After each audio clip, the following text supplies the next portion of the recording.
శుక్లాంబరధరం విష్ణుం శశివర్ణం చతుర్భుజం ప్రసన్నవదనం ధ్యాయేత్ సర్వవిఘ్నోపశాంతయే. సుమన్ టీవీకి స్వాగతం.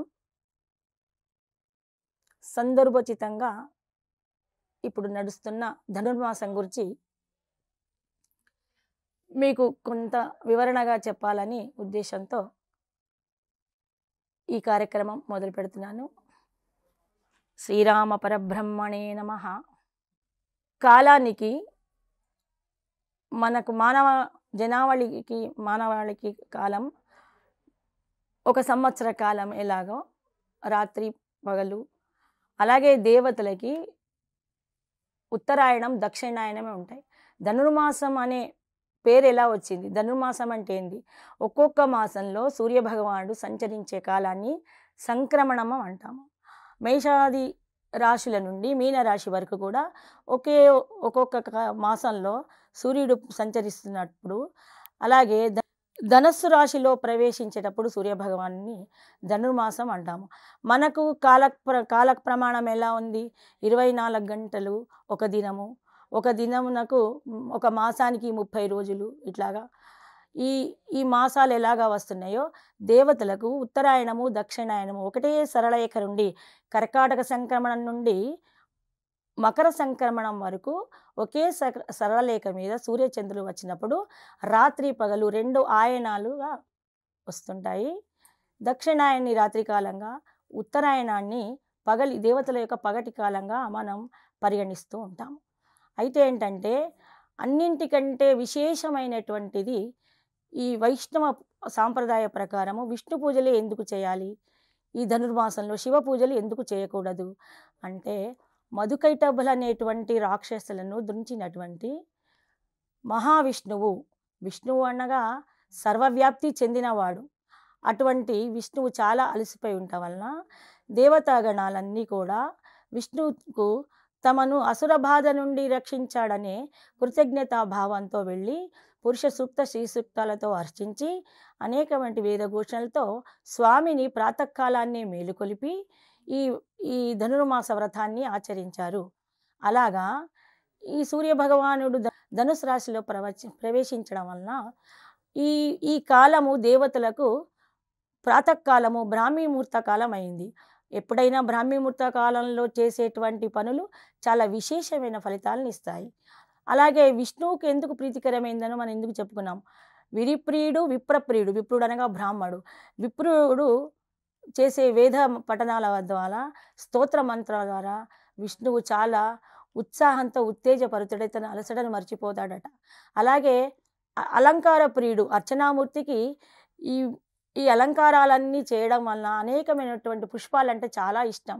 పరిమళ పుష్పాలతో మంచి గజమాలలు, పూలమాలలు, తులసీమాలలతో చక్కగా అర్చించి ఆయనను అనేకమైన ఆభరణాలతో అలంకారం చేసి మనం పూజ చేయడం వలన, అలాగే పొద్దున్నే మనకి చలి ఎక్కువ ఉన్నప్పుడు ఏంటంటే లోన వేడి ఎక్కుతుంది, జఠరాగ్ని ఎక్కువ అవుతుంది. ప్రాతకాల పూజలేగానే స్వామికి ఆకలి అవుతుందని స్వామికి ఇష్టమైనటి నివేదనలు అనగా పులగము, పెరగన్నము ఇలాంటివన్నీ కూడా నివేదిస్తారు. దాన్ని చక్కెర పొంగళని కూడా అంటారు. ఈ కాలంలో మనకేంటంటే సంక్రాంతి నెల పట్టగానే మంచి కొత్త బియ్యం వస్తుంటాయి. అది ముద్దగా అన్నం వండి దాంట్లో వేడి చేయకుండా పెసరపప్పు, పసుపు, ఇంగువ, జీలకర్ర వేసి చక్కగా ముద్దగా అన్నం వండి దాన్ని పాలు బెల్లంతోని స్వామికి నివేదిస్తారు. అలాంటి ఆహారము చాలా ప్రీతికరంగా భుజిస్తారట స్వామి ఎప్పుడు సంతోషంగా ఉంటే జనావళి కూడా అంతే సంతోషంగా ఆరోగ్యప్రదంగా ఉంటాయి. అయితే అన్నీ కూడా మన కోసం చేసుకున్నటువంటి ఆచార వ్యవహారాలే. ఈ పులగము అనే ఈ పొంగలి తినడం వలన ప్రాతకాలంలో ఆయువు ఆరోగ్యాలు 2 పెరుగుతాయట. ఇంకొకటి ఏంటంటే కథ, మనకు ధనుర్మాసంలో చంద్రకళలు ఎప్పుడు ఒక 15 రోజులు పూర్ణచంద్రుడుగాను, ఒక 15 రోజులు క్షీణచంద్రుడుగాను చంద్రుడు ఉండటం వలన లక్ష్మీదేవి తన సోదరుడైన చంద్రుని గురించి బాధపడుతూ తన స్వామితోని, భర్త అయిన విష్ణుమూర్తితోని అంటుందట, హే ప్రభు, ఎప్పుడు నా తమ్ముడు ఒక 15 రోజులు అనారోగ్యంగా ఉంటున్నాడు, ఏమీ చేయాలంటే ఈ కార్తీక మార్గశిర మాసంలలో ఉన్నటువంటి హేమంత ఋతువులో చంద్రునికి విశేషమైన బలాన్ని సంకూర్చే వెన్నెలలో అమృతాన్ని ఇస్తాడట. ఆ అమృతాన్ని ఎక్కువ ఆస్వాదన చేసే అవకాశాన్ని విష్ణు వరప్రసాదంగా ఇస్తాడు. అంటే మనకిప్పుడు శివపురాణాల్లో చంద్రునికి అటువంటి స్థితి ఎందుకు వచ్చింది అది వేరే కథ. మనకు సమయం సరిపోదు కాబట్టి శివపురాణం గురించి కాకుండా విష్ణు పురాణంలో ఉన్నటువంటి విషయాన్ని మీకు చెప్తున్నాను. మహాలక్ష్మి తన సోదరుని గురించి ఎవరికైనా ఆడపిల్లలకి, ఎవరికైనా స్త్రీలకి తమ తోబుట్టువులంటే అధికమైన ప్రేమ ఉంటుంది. ఆ ప్రేమతోని తన ప్రభు అయినటువంటి స్వామిని అడిగిందంట. అప్పుడు విష్ణుమూర్తి భార్యతోని అనుకూలంగా చక్కగా నీకెందుకు నేను ఈ హేమంత ఋతువు అనగా ఈ చలి హిమం కురిసేటువంటి హేమంత ఋతువులో అమృతాన్ని ఎక్కువ ఆస్వాదించేటువంటి అమృత తుల్యమైనటువంటి చంద్రునికి ఒక వరంగా ఇస్తాడు అమృతాహారాన్ని. అటువంటి అమృతాహారము చంద్రునికి చేరేటప్పటికి ఈ పొద్దున్నే ప్రాతకాలంలో 3 గంటల నుండి 6 గంటల సమయంలో వేసే ఆ చలిలో మనకి నడవడం వలన, సంచరించడం వలన చంద్రుని యొక్క నీడలో చంద్రుని ముందు సంచరించడం వలన ఆ చలిలో ఉన్నటువంటి ఆ అమృత కిరణాలు మనుషులకు, వృక్షాలకు, చెట్టు చేమలకు, జీవరాశులు అన్నిటికీ కూడా ఆరోగ్య ప్రదాతలై ఉన్నాయన్నట. అలాగా ఇదొక్కటి ఒక కారణం. అలాగే మనకు జ్యోతిష్యరీత్యా ఏంటంటే సూర్యుడు ఏ రాశిలో ప్రవేశిస్తుంటే ఆ రాశి యొక్క అధిపతులు నిర్వీర్యులవుతుంటారు. అంటే కొంచెం బలహీనులవుతుంటారు. ఒక ట్యూబ్ లైట్ ముందర మనకి ఒక క్యాండిల్ కనబడదు కదా! అలాగే ఏ గ్రహానికి ఆ గ్రహం ఉత్తేజంగా దేదీప్యమానంగా వెలిగిపోతూ ఉంటాయి. కానీ సూర్యుడి ముందర ఏ గ్రహమైనా కూడా చీకటిగానే మన భూగోళం కూడా వేరే గ్రహం నుంచి చూస్తే చాలా తెల్లగా వెలిగిపోతూ ఉంటుంది. మనకి చంద్రుడిని ఎలా చూస్తున్నామో మన భూగ్రహాన్ని కూడా ఆ పైలోకాల వాళ్ళు ఒక వెలుగుతోని చూస్తాడు. ఎందుచేతనంటే సూర్యుని యొక్క కిరణాలు వేరే గ్రహం మీద పడి అవి ప్రస్ఫుటమై అవి కూడా మరొక్క సూర్యగోళంలాగా మెరుస్తూ కనబడుతుంటాయి అన్నట్టు. అయితే ఒకే సరళ రేఖ మీద రావడం వలన మనకు మకర సంక్రమణంలో పగలు దేవతల యొక్క పగలు, ఈ ధనుర్మాసము దేవతల యొక్క బ్రాహ్మీ ముహూర్త కాలం అని మనం చెప్పుకున్నాం కదా! ఈ బ్రాహ్మీ ముహూర్త కాలంలో సూర్యుడికి దగ్గరగా వచ్చిన గురుగ్రహము నిర్వీర్యమైపోతుంది కాబట్టి సూర్యరశ్మి తర్వాత మనకి గురుబలం పెరగాలంటే ప్రాతకాల పూజ చేయడం వలన ఇప్పటికి కూడా ఇళ్లలో పిల్లల్ని పొద్దున్నే మార్నింగ్ మబ్బున కాలంలో చదివిపిస్తే మా కాలంలో చదువుకునేవాళ్ళం. ఇప్పుడు అందరూ లేటుగా లేస్తున్నారు, లేటుగానే స్టార్ట్ అయిపోతుంది దినం. అప్పుడు బ్రాహ్మీ ముహూర్త కాలంలో మాకు మ్యాథ్స్ రావాలంటే 4 గంటలకు లేచి చదివేవాళ్ళము. ఆ 4 గంటలకు ఉన్నటువంటి ఆ బ్రాహ్మీ ముహూర్త కాలంలో చదవడం వలన ఒకేసారి చదవడం వలన చదివింది అలా మేధాలో ఉండిపోయేదన్నట్టు. అప్పుడు గురుబలం చాలా చక్కగా ఉంటుంది. ఏదైనా ప్రాతకాల పూజ కానీ, ప్రాతకాల చదువులు కానీ డిస్టర్బెన్స్ ఏమి లేకుండా, పరిసరాల యొక్క శబ్దాలు ఏవి మనం చేరకుండా ప్రశాంతమైన హృదయము, ప్రశాంతమైన మేధ ఉంటుంది కాబట్టి దైవానికి, భక్తునికి చక్కగా సంబంధం చక్కగా ఉంటుంది కాబట్టి ధనుర్మాసం ప్రశస్తమైంది. అయితే కేవలం వైష్ణవాలయాల్లోనే ఎందుకు చేస్తారు అనంటే దేవతలందరూ కూడా విష్ణువుని కొలిచారు కాబట్టి మనం కూడా విష్ణువుని కొలవడం వలన, అలాగే చంద్రుని నుండి ఆ అమృత బిందువులను సేకరించడం వలన మనకి ఆరోగ్యము, సౌభాగ్యము, ఆరోగ్యాలు సిద్ధిస్తాయని ఒకటి ఉంది. అయితే ఈ మహావిష్ణువు, వాసుదేవుడు, నారాయణుడు ఏ రాముడు, శ్రీరాముడు, శ్రీకృష్ణుడు ఏ ఆలయాల వెంకటేశ్వర స్వామి కలియుగంలో ఏ ఆలయంలో విష్ణువు ఉన్నా కూడా ఇలా అనేక విధాలైన పుష్పాలతో అర్చించి ప్రాతకాల పూజలు జరిపి ఆ ప్రసాదాన్ని స్వీకరిస్తూ ఉంటారు భక్తులు. అలాగే విష్ణువుకు తనకంటే తన భక్తుల యొక్క చరిత్రలు వినడము, ఆ భక్తుల యొక్క చరిత్రను అనుసరించడము చాలా ఇష్టం. అందుకనే మనకు ముఖ్యంగా ధనుర్మాసం అనగానే గోదాదేవి గురించి చెప్పుకుంటాము. ఆమె కలియుగంలో నాటి స్త్రీయే.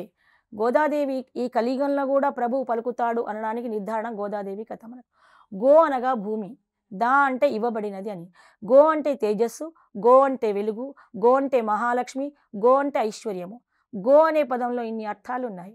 అలాగే గోదాదేవి తాను విష్ణు చిత్తుడు అనే ఆలయ పూజారి శ్రీరంగపట్టణంలో శ్రీ రంగనాథ స్వామి కొలిచేటువంటి విష్ణు భక్తుడు, విష్ణు చిత్తుడు. ఆయనకు వేరే పేరు ఉంది. అయితే విష్ణువుని ఎక్కువ చిత్తంలో ఉంచుకునేవాడు కాబట్టి విష్ణు చిత్తుడని పేరుగాంచాడు. ఆ దంపతులకు అనేక సంవత్సరాల సంతానం లేదు. రోజు తులసి కోటలో తులసి అమ్మవారికే దండం పెట్టుకుంటూ ఒక్క స్త్రీ సంతానమైనా పర్వాలేదమ్మా, నాకు సంతానహీనుడని సమాజం చులకన చేస్తోందని బాధపడిపోతూ ఉంటాడు. మళ్ళీ నిత్య కార్యక్రమాల ప్రకారంగా పూలతోటికి వెళ్ళడము, చాలా పూలు సేకరించడము, మాలలల్లడము, రంగనాథ స్వామిని అర్చించడం జరుగుతుంటుంది. ఒకరోజు అనుకోకుండా పూర్వభద్ర అంటే పుబ్బా నక్షత్రంలో కర్కాటక లగ్నంలో ఒక చక్కటి బాల లక్ష్మీ అంశ సంభూతురాలైనటువంటి ఒక పాప తులసి కోటలో విష్ణు చిత్తునికి దొరుకుతుంది. ఆ పాపని తీసుకొని ఆ దంపతులు అల్లారు ముద్దుగా పెంచుకుంటారు. రోజు రోజు చంద్రకళగా పెరిగినట్టుగా రోజు రోజుగా చక్కగా అందమైన ఆ పాప పెరుగుతూ ఉంటుంది. తండ్రి దగ్గర చిన్నప్పటి నుండి కూడా పాడుతున్నటువంటి విష్ణు యొక్క గానాలు, విష్ణు యొక్క చరిత్రలు, విష్ణు యొక్క పాటలు పాడుకుంటూ ఇట్లా పాడుతూ ఉంటుంది. యుక్త వయస్కరాలైన తర్వాతకు ఆమెకు ఆలవోకగా సాహిత్యం మీద అభిరుచి పెరుగుతుంది. ఆమెకు తెలిసిన వ్యక్తి ఒక శ్రీరంగడు మాత్రమే. కాబట్టి ఆ శ్రీరంగానికి మాలలు అల్లుతూ ఈ మాల బాగుందా లేదా అనుకుంటూ తనకు తాను ఆ మాలను తనే వేసుకొని అద్దంలో చూసుకొని మురిసిపోతూ మళ్ళీ మలిచి బుట్టలు పెట్టి ఇస్తూ ఉంటుంది. ఇలాగ కొన్ని రోజులు జరిగిపోతూ ఉంటుంది. అప్పుడు విష్ణు చిత్తుడు ఏం చేస్తాడంటే చాలా రోజులు చూడడు. ఒకరోజు పెద్ద వెంట్రుక వస్తుంది. ఏంటి ఇందులో స్వామి మాలల్లో వెంట్రుక వచ్చింది అని. ఇది క్రీస్తు శకము 776వ సంవత్సరంలో జరిగినటువంటి పాండ్యరాజు కాలం నాటిది ఈ కథ. పాండ్యరాజు కాలంలో ఈ కథ జరిగింది. క్రీస్తు శకము 776వ సంవత్సరము మనకి ఈ జరిగినటువంటి ఈ చరిత్ర అన్నట్టు. అది ఆ విష్ణు చిత్తుడు ఏం చేస్తాడంటే ఆ గారాబంగా పెంచుకున్నటువంటి గోదాని, "నువ్వేంటమ్మా ఇట్లా చేశావు? దేవుడికి ఎవరైనా ధరించిన వస్తువులను ఇస్తారా? చాలా తప్పు కదా!" అని బాగా కోప్పడతాడన్నట్టు. క్రోధాన్ని చూపించేటప్పటికి ఆమె దుఃఖిస్తుంది. దుఃఖించాక ఆ రోజు ఏం చేస్తాడంటే పాండ్యరాజు ఇచ్చినటువంటి మణిమాణిక్యాలతోని ఆ రోజుకు అర్చన పూర్తి చేస్తాడు. అష్టోత్తర నామాలన్నీ చదువుతాడు. ఇంటికి వస్తాడు. చింతాక్రాంతుడై ఉంటాడు. "అయ్యో స్వామి, తప్పైపోయింది. నా పాపని క్షమించు, మా అమ్మాయిని క్షమించు. మా వలన అపరాధం జరిగింది" అని. తర్వాత నివేదన చేసేటప్పటికి విష్ణు యొక్క విగ్రహం చిన్నబోయినట్టుగా కనబడిందట. "స్వామి, ఎందుకు ఇలా ముఖం అంతా చాలా వేలాడేసుకొని నీరసంగా చిన్నబోయినట్టుగా కనబడుతుంది?" అంటే భక్తులకు మామూలు మనుషులేమో విగ్రహాన్ని మామూలు ఏదో విగ్రహంగా చూస్తారు. భక్తులు మానసికంగా అటువంటి మంచి పరమ భక్తులు ఒక వ్యక్తిగా ఒక తమ సొంత వ్యక్తిగా చూసుకుంటారు. కాబట్టి విష్ణు యొక్క రూపంలో ప్రతిరూపంలో ఆ అర్చనామూర్తిలో ఆయనకు చాలా వేదన కనబడిందట. రాత్రి కలలో వచ్చి, "ఓ విష్ణు చిత్త, రోజు గోదా అలంకరించుకున్న దండ వేయడం వల్ల నేను చాలా సంతోషించాను. అలాగే నాకు రోజు కూడా గోదా వేసుకున్న తర్వాతనే నాకు ఆ దండనివ్వు. గోదా వేసుకున్నటువంటి దండ నాకు చాలా ఇష్టమైంది" అని చెప్తాడు. అబ్బా! మా అమ్మాయి అంటే స్వామికి ఎంత దయ అనుకొని ఇక ఆ రోజు ఊరుకుంటాడు. కానీ గోదా ఆ రోజు దండ ధరించదు. అలాగే తండ్రి అన్న భయానికి పక్కకు పెడుతుంది. "అమ్మ, నువ్వు ఎలా రోజు కార్యక్రమం చేస్తున్నావో, ఎలాగ స్వామికి మాలలు కడుతున్నావో, తల్లి అలాగే కట్టి నువ్వు ఎలా బుట్టలు పెడుతున్నావో అలాగే పెట్టు" అని అన్యోపదేశంగా చెప్తాడన్నట్టు. అయితే అప్పటి నుంచి బాధగా ఉండి తాను భాగవత భారతాలన్నీ బాగా చదువుకున్నటువంటిదై ఆ గోపికలు ఎలా కృష్ణుని అర్చించారు, కృష్ణుడు గోపికలతోని ఎలా మసులుకున్నాడు, నేను మాత్రం ప్రయత్నిస్తే నాతో కృష్ణుడు ఉండడా, నా రంగస్వామి ఉండడా, రంగనాథుడు ఉండడా అనుకొని తనలో తానే లీనమైపోయి అనేక విధాల ఆ రంగనాథుని స్మరిస్తూ ఆమె రోజు పొద్దున్నే ఉదయం లేచి ఆ గోపికల యొక్క చరిత్రనన్నీ కూడా మననం చేసుకొని ఒక 30 పారుషాలుగా ఈ ధనుర్మాస వ్రతకథ అని రాసిందన్నట్టు. అయితే ఏ పూజ చేసినా ఏంటంటే గౌరీ పూజ చేస్తే తొందరగా కోరిక నెరవేరుతాయి. ఇప్పటికి కూడా మనం అమ్మవారిని పూజిస్తే తొందరగా పెళ్ళయ్యే వాళ్ళు కార్తీక వ్రతం చేస్తే పెళ్ళవుతుంది. ఆ కాలం నటించింది. అందుకనే తను రంగనాథుడిని బాగా ఇష్టపడి ప్రేమిస్తుంది కాబట్టి శ్రీరంగనాథుడే తనకు భర్త కావాలని కార్త్యాయని వ్రతాన్ని చేస్తుంది గోదాదేవి. ఆ కార్త్యాయని వ్రతం చేయడం ఏంటంటే ఉదయానికి పూర్వమే ప్రాతకాలంలో 3-4 గంటల మధ్యలో నదికి వెళ్ళి ఆ నదిలో స్నానం చేసి స్నానమాచరించి ఇసుకతోని గౌరించేసుకొని అక్కడ అమ్మవారిని పూజించి, "తల్లి, మాకు నచ్చిన వరుణ్ణి ఇవ్వమ్మా" అని కోరుకుంటూ ఆ పూజలు చేస్తుంది. ఆ పూజా విధానం ఎలా ఉంటుందంటే వ్రేపల్ల యొక్క వర్ణన. "కవ్వములు చేసెను కడవిలోన సవ్వడులు లేవరే బామలారా" అంటూ గోపికలను తను నిద్ర లేపుతూ ఎలా వెళ్ళాలి, అర్చనా విధానం ఏమిటి, స్వామికి ఏమి ఇష్టము, తులసి దళాలు ఎలా దండలు కట్టాలి, పువ్వులు తొడిమెలు ఎల్లు పెట్టాలి, రెక్కలు ఎలాగ పెట్టాలి, అలాగా మోక్ష స్నానాన్ని అంటే వాళ్ళకి స్నానం చేయడం రాక కాదు, స్నాన మహిమ గురించి చెప్తుంది. ప్రాతకాల స్నానం ఎలా చేయాలి, పసుపు రాసుకొని స్నానం చేసి సైకత గౌరికి పూజ చేసుకొని మాలలన్నీ తోటకు వెళ్ళి అప్పుడప్పుడే విచ్చుకుంటున్న ఏ తుమ్మెదలు సీతాకోక చిలుకలు పారనటువంటి స్వచ్ఛమైన పుష్పాలు ఎంగిలిగాని పుష్పాలను ఏరుకొని ఆ పువ్వులన్నీ కూడా చక్కగా మాలలల్లి స్వామికి ఎలా అర్చన చేయాలనే విధానంతో వాళ్ళందరికీ చెప్తుంటుంది. మనకు మొదటి పార అంటే ఈ 31 పారుషాలు గోదాదేవి చేసినట్టు ఈ 31 పారుషాలలో ఆ గోపికలను లేపడము, ప్రకృతి వర్ణన, చక్కగా ఎట్లా స్వామిని అర్చించాలి, మాలలు ఎలా అల్లాలి, ఎలా వెయ్యాలి, ఉదయారంభ వేళ ఎలా ఉంది, కృష్ణుడు ఎన్ని రకాల ఎంత అందమైన వాడు, సింహ మధ్యము వాడు, కోల కన్నుల వాడు, కోటేరు ముక్కువాడు, అందాల చిలికాడు, యశోదాతనయుండు, లేవరే భామలార అంటూ ఆ గోపికలను తన మాటల ద్వారా లేపి ఉత్సాహపరిచి అంటూ తను కూడా ఒక గోపిక అయిపోయింది. అప్పటి ద్వాపర యుగానికి కలియుగానికి మధ్యలో కొన్ని యుగాలు నడిచాయి. కానీ ఆమె భాగవతం చదివి చదివి కృష్ణలీలామృతంలో మునిగిపోయినటువంటిది ఇదంతా కూడా రాసిందన్నట్టు. గోదావరి ఇంకా చాలా 121 శ్లోకాలు కూడా ఉన్నాయి. ఈ 31 రోజుల్లో ఇటువంటి పూజ చాలా అర్చించి ఆమె చివరికి ఈ భోగి నాడు కృష్ణుణ్ణి వివాహం చేసుకొని ఆ రంగనాథునిలో లీనమైంది. అయితే ఇంకా ఏం చెప్పిందంటే, రంగనాథుడు మనం చూడడానికి వస్తాడు, అందుకే గోమయంతో అంటే ఆవు పేడతోని చక్కగా వాకిళ్ళల్లి అందమైన రంగవల్లులు దిద్ది వరిపిండితోని దానిలో గోమయంతోని గొబ్బెమ్మలను చేసి ఆ గొబ్బెమ్మలను పూజించి వాటిని ఎండకు ఆరబెట్టుకొని ఈ సూర్యనారాయణుడు లోకసాక్షి విశ్వవ్యాప్తి అయినటువంటి సూర్య భగవానునికి ఆ రోజు భోగి నాడు భోగి మంటలు వేసి దాని మీద పాయసాన్నం వండి రథాల ముగ్గులు వేసి ఆ పాయసాన్ని కూడా భగవానునికి కొత్త బియ్యం వస్తాయి, అప్పుడే కొత్త పంటలు చేతికి వస్తాయి కాబట్టి ఇక్కడ మనకి భారతదేశీయ సంస్కృతి ప్రకారము పొలాలలోంచి వచ్చిన బియ్యాన్ని కొంచెం ముందుగా దేవతలకు తర్వాత పితృలకు అంటే మన పూర్వీకులకు నివేదిస్తామన్నట్టు. అలా ఇచ్చాకనే మనం ఆ బియ్యాన్ని వాడుకుంటాం. అలాగా మనకు లోకసాక్షి అయిన సూర్య భగవానునికి ఈ వరి బియ్యాన్ని కొత్త వరి బియ్యాన్ని వరిపిండిని తో ముగ్గులు వేసి ఆ గొబ్బెమ్మల ఆరిపోయిన గొబ్బెమ్మలన్నీ కూడా పొద్దున్నే మంటగా వేసి దాని మీద పాయసాన్నాన్ని వండి సూర్యభగవానునికి నివేదించి ఆ ప్రసాదాన్ని స్వీకరిస్తారు. అలా చేయడం వలన ఆడపిల్లలకు కోరుకున్న వరుడు దొరుకుతాడు అనేటువంటి ఒక మన శృతివచనం ఉందన్నట్టు.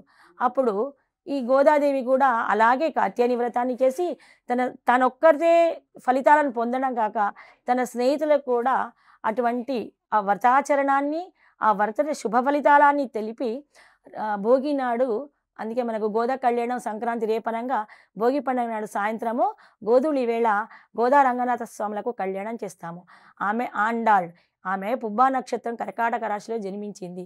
అందుకనే ఆ గోదా యొక్క చరిత్ర చదవడం వలన విష్ణుమూర్తి మహా ఆనందభరితుడై మనకు శుభ ఫలితాలను ఇస్తాడని మన ఈ ధనుర్మాస మహత్యం చెప్తున్నది. జై శ్రీరామ్.